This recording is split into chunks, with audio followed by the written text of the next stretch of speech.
ഇതെന്താ പരിപാടി? ഒരു ഞായറാഴ്ച എങ്കിലും നേരത്തെ എണീക്കേണ്ട വല്ല കാര്യമുണ്ടോ? ഇത്ര രാവിലെ സിനിമയോ?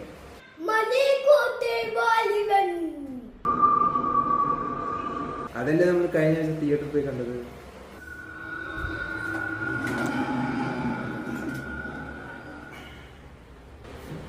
പണിയുണ്ട്.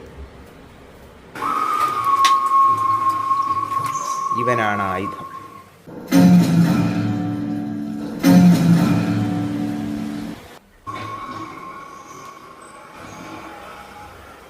Ha ha ha!